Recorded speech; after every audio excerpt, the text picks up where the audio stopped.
hapa kuna mtego na lazima tuwe makini kuufyatua kabla haujatimiza tarehe 29 Oktoba 2025. Ilishatangazwa ni siku ya kupiga kura, hivyo na sisi tukiamua kutoka na kwa maandalizi ya jeshi la polisi tunakwenda kutengeneza vifo vingi vya wapenda demokrasia pasipo kutumia akili. Nimetafakari pia sana tu kama inawezekana wenzetu wanaotuhamasisha tukaandamane wakiwa nje ya nchi. Ni busara wakati huu ambao tunawaachia wengine wakapige kura, ni muhimu hawa wenzetu walio nje ya nchi waje nchini, tuungane sote, wao na familia zao na sisi na familia zetu. Tukisimama pamoja tuandamane na ndugu zetu ambao wako nje, ambao wanatuhamasisha tufanye maandamano na ambao wameandaa maandamano, italeta picha nzuri na hamasa kwa wananchi ambao wanataka maandamano, kuliko kana tuhamasisha sisi tufanye maandamano, wao wapo mbali na Tanzania na wengine wapo karibu na nchi jirani.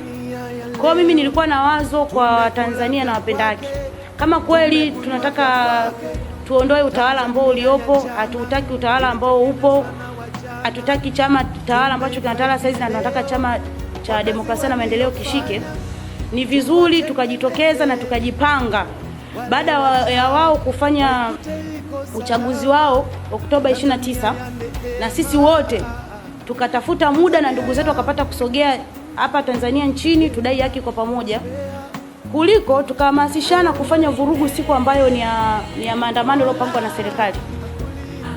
Hii nasema ni vurugu kwa sababu tayari wenyewe kwa ishatambulisha siku ya uchaguzi, alafu sisi tukaja tukaleta maandamano hiyo siku. Manake tunataka ni ugomvi, tunataka vita, hatutaki maandamano ya amani kama ambavyo tunasema tunataka maandamano ya amani. Maandamano ya amani hatuwezi kutambulisha kwamba tutachoma vituo vya polisi. Maandamano ya amani hatuwezi kusema kwamba tutapigana manati.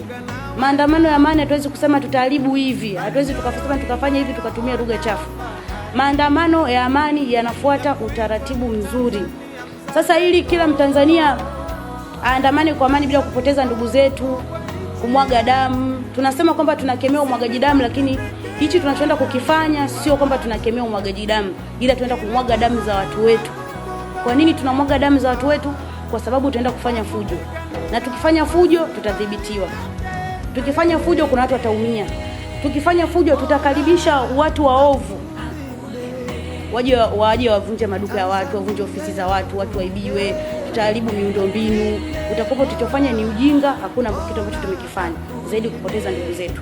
Na ukizingatia upande mwingine wanaotuambia kwamba sisi tufanye hivyo, wao wapo, zitaumia familia zetu sisi ambazo sisi ni maskini, sisi tunajitafuta, wengine tunafanya biashara, lakini wao wenyewe watakopo ni wanufaika kwa sababu hamna cha kupoteza. Cha kwanza familia zao ziko salama, wako mbali. Kwa hiyo kama tunapenda haki, tujipange huku tukiwashauri ndugu zetu ambao wako mbali na Tanzania wanahamasisha haya maandamano, tuje wote kwa pamoja, tupange tarehe ambayo ni nzuri, tufuate utaratibu, tudai haki yetu. Siku zote huwa haki inatawala. Na sijashauriwa na mtu. Mimi mwenyewe nimekaa nikatafakari, nikaona hichi tunachoenda kukifanya kitaharibu miundombinu, tutawapoteza ndugu zetu, tutaumiza ndugu zetu, na sisi wengine hatutahuzurika. Kwa sababu mimi nitakuwa na pesa kuondoka niende wapi, niende Nairobi, niende Dubai, niende wapi, lakini kuna mwingine hatakuwa na pesa. Kwa nini tuhamasishe maandamano afu sisi tunakimbia? Kwa nini tuseme kwamba twendeni tukaandamane, sisi wengine tunavuka boda?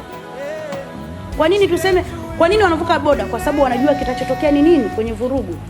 Ukifanya vurugu kitachotokea ni nini? Utadhibitiwa. Tunaona nchi nyingi zinafanya maandamano, wanafanya fujo, lakini hamna kitu cha maana ambacho wanakipata.